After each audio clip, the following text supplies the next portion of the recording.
place reeks. I know.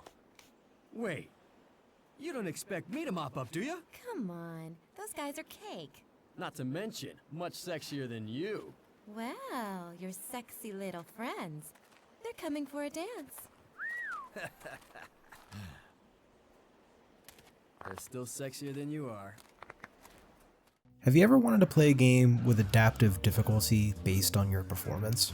Vastly customizable combos to choose from based on your specific combat scenario? A game that rewards skill and punishes mistakes? Then check out this offbeat action game that challenged players not only with its relentless difficulty, but also with a rather revolutionary combat system for the time. A system that put the player's creativity at the forefront, at its core. God Hand isn't about giving players the perfect combo, but rather letting them create it. With over 100 moves to choose from, ranging from drunken boxing to high-flying kicks, every fight becomes an experiment. Will you opt for sheer power, lightning-fast speed, or bizarre hilarity? The choice is yours, but mastery is not easy. As you land hits, the game does get harder, and enemies will adapt to your combos. Bosses will push you harder, and every victory kinda soon starts to feel like a giant triumph. This dynamic difficulty system rewards skill without alienating new players, making almost every encounter unique. Unfortunately, God Hand wasn't received that well at launch, but it's okay because God Hand has since then become somewhat of a cult classic. What the hell? Huh? Check your back, smartass. Son of a bitch. Damn it, Olivia!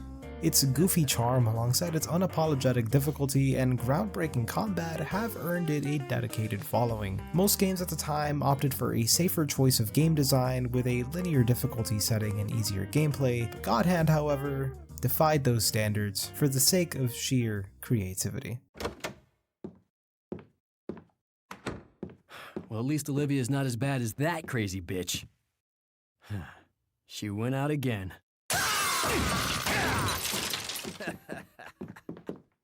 Yeah!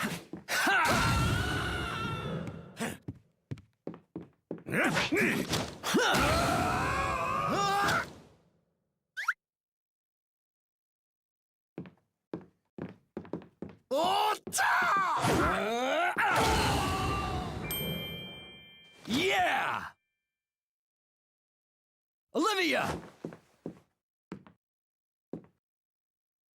God Hand was released and developed by Clover Studio in 2006, a subsidiary of Capcom that was formed in 2004 to house some of the company's most creative talent, including Atsushi Inaba, Hideki Kamiya, and Shinji Mikami. The studio was tasked with producing bold, unconventional games following the success of Beautiful Joe and Okami. However, God Hand was created under rather challenging conditions. It was a passion project for Shinji Mikami, known for his work on Resident Evil, though the game was developed with limited time and budget constraints. The setup pushed the team to experiment with a smaller scale mechanic-focused title rather than a full-blown big-budget production. The idea behind God Hand was to embrace over-the-top humor and mechanics that blended into old-school beat-em-ups with some level of experimental design. Mikami and his team sought to create a combat system that provided deep level of customization for player expression, and this included allowing players to create their own combos by mapping specific attacks to buttons, a feature that has stood out rather unique for the time and even today. The game's aesthetic has leaned into a campy, absurd humor inspired by Japanese pop culture and Western cliches, creating a deliberate mix of silliness and intensity. However, the team faced challenges in balancing their creative ambitions with the market pressures, making me mention that God Hand was envisioned for hardcore players who appreciated skill-based gameplay rather than appealing to mainstream audiences. God Hand launched in a transitional period for the gaming industry, where developers were shifting toward high-budget cinematic experiences, as the PlayStation 3 and Xbox 360 were just entering the market. By contrast, God Hand felt like a throwback to arcade-inspired design, prioritizing gameplay over narrative polish.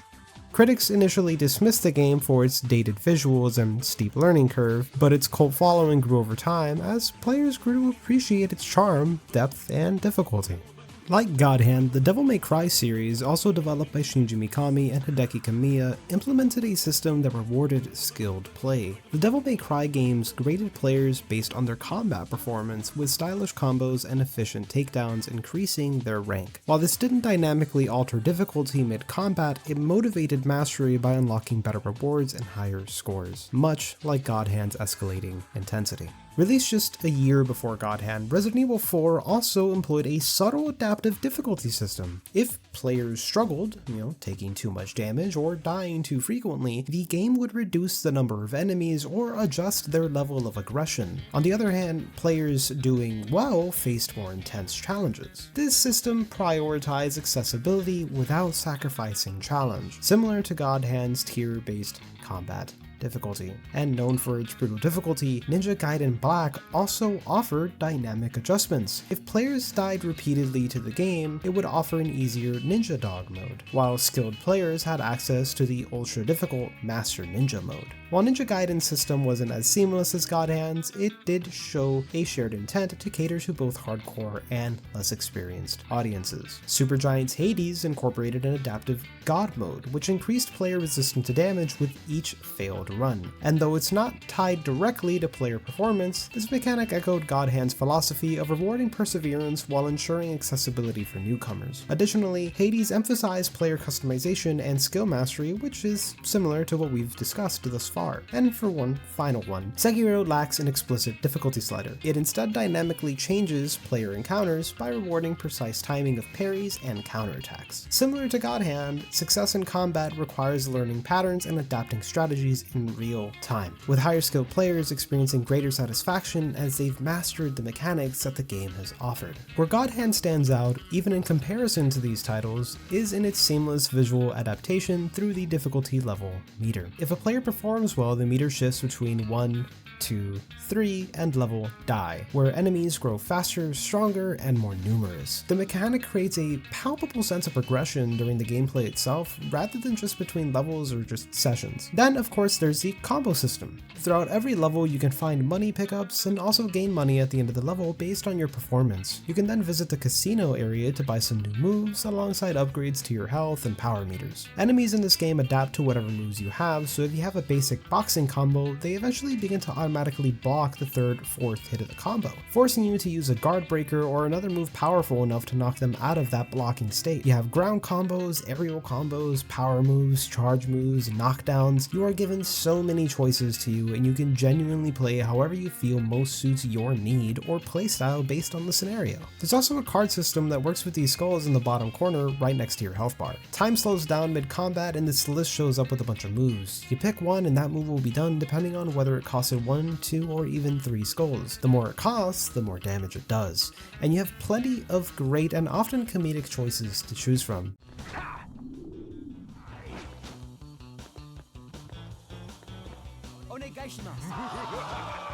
Healing in this game is also a little bit different, as there aren't any rest stops or traditional healing items. Rather, as you progress through the level, you can find breakable objects which might house fruits, and in those fruits you can get healed for a set amount of HP depending on what type of fruit it is. And finally, the God Hand meter. Yep, you can press down the I don't lose button, and for a few seconds you can deal an infinite amount of combos without interruption and deal way more damage than normal. So whenever you typically encounter an elite enemy, that would probably be the best time to use this. Oh, I saved the best part for last. You cannot talk about this game without mentioning its incredible soundtrack. I absolutely love the soundtrack for this game. It's such a bop. I mean, listen to this.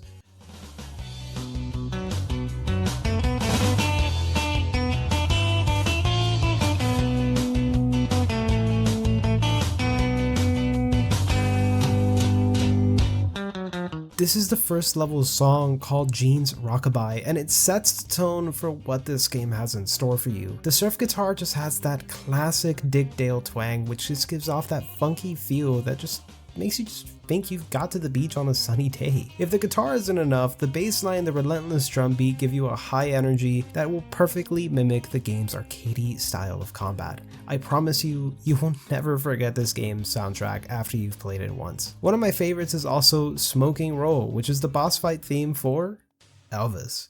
Yeah, and it's well, Elvis. I mean, again, just listen to this for a second.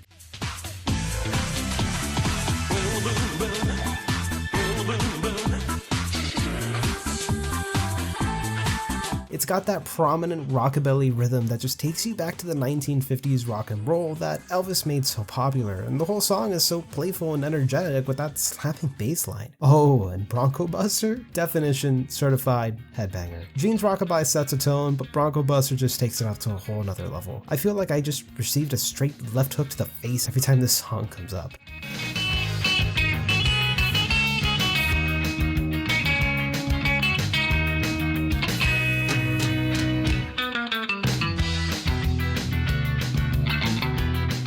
The way I just get grabbed by the collar and delved into that twangy reverb, it just makes you feel like a badass. You're just having fun with these guys, you just pummel them endlessly, just a force to be reckoned with. It's one of the many things that just helps make God Hand such a unique and fun experience. I'm gonna go on a bit of a ramble here, as I realize I didn't really go off on the script regarding the story of this game. There really isn't that much of a story. You play as Gene, who is also Alexander, and he basically just lost his arm trying to defend this chick that he's with, and somehow he ended up getting the God Hand.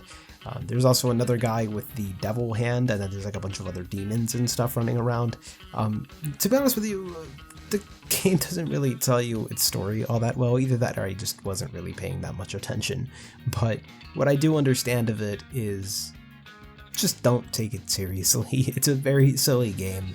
It's a game you kind of just shut your brain off to. You play, you have fun. It's a button smasher. It's pretty much just like going to the arcade. You find this one, beat 'em up game, and then you just kind of go at it, and that's it. You put as many coins in as you want. Except in this case, you don't have coins, but you know what I mean. It's an experience that I think you should try out once. We have the power of emulation, and if you can play it on the original hardware, I mean, more power to you. Go for it. I unfortunately don't have my original copy of God Hand, but I did own it when I was growing up, and I remember having so much fun with this game. I used to try to look up videos of it all the time, and every time I talked to someone about this game, no one really knew what it was. I just kind of felt like it was like a fever dream at one point. I'm like, did I imagine this game? Or no, it's very much real. But yeah, just a very quick, 2-minute ramble on session here, but whatever. On to the conclusion. Ultimately, God Hand is one of those games. Yeah, the sort of game you either pick up once and it feels like a fever dream you had growing up, or the type that you pick up and you remember it for life. And there usually is no in-between for games like these. I've played a lot of games like that growing up, most of which I can't even remember off the top of my head. I remember one of them being Tak.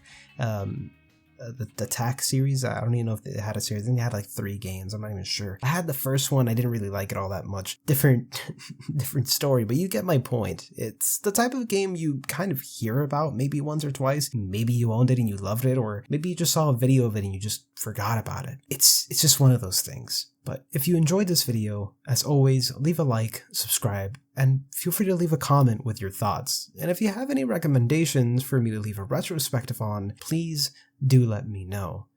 Until next time, my friends.